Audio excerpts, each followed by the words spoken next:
न्यायदंडाधिकारी प्रथम श्रेणी बुलढाणा यांनी अटक बेकायदेशीर आहे असं ठरविणारा जो आदेश आहे त्याविरुद्ध सरकारने जे रिव्हिजन दाखल केलेलं होतं त्या रिव्हिजनची आज सुनावणी झाली। काल ती सुनावणी ठेवण्यात आलेली होती, मात्र लोअर कोर्टाचे रेकॉर्ड आलेलं नसल्यामुळे ती सुनावणी काल होऊ शकली नाही, त्याच्यामुळे ती तात्काळ आज ठेवण्यात आलेली होती। आज दोन्ही पक्षांचे युक्तिवाद माननीय अतिरिक्त सत्र न्यायालय श्री मेहरे साहेब यांनी ऐकलेलं आहे।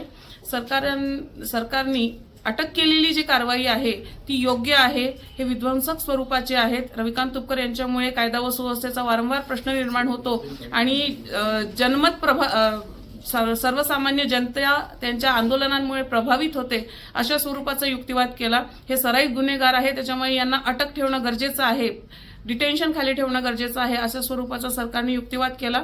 त्याला प्रत्युत्तर म्हणून शेतकऱ्यांसाठी त्यांचं सातत्याने आंदोलन असतात। गेल्या कित्येक वर्षांपासून ते शेतकऱ्यांचे मुद्दे आणि सर्वसामान्य नागरिकांचे मुद्दे घेऊन आंदोलन करत आहेत आणि त्यांच्या विरुद्ध दाखल झालेल्या केसेस या आंदोलनातून उद्भवलेल्या परिस्थितीतून दाखल झालेल्या आहेत।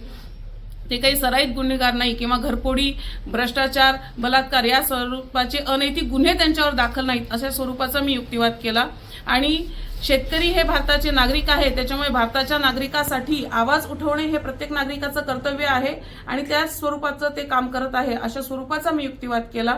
भारताला स्वातंत्र्य देखील हे आंदोलनातूनच मिळालेलं आहे, या बाबीकडे देखील मी माननीय न्यायालयाचं लक्ष वेधलं आणि दोन्ही पक्षांचा युक्तिवाद ऐकल्यानंतर 15 तारखेला माननीय न्यायालयाने निकालासाठी तारीख मुकरर केलेली आहे।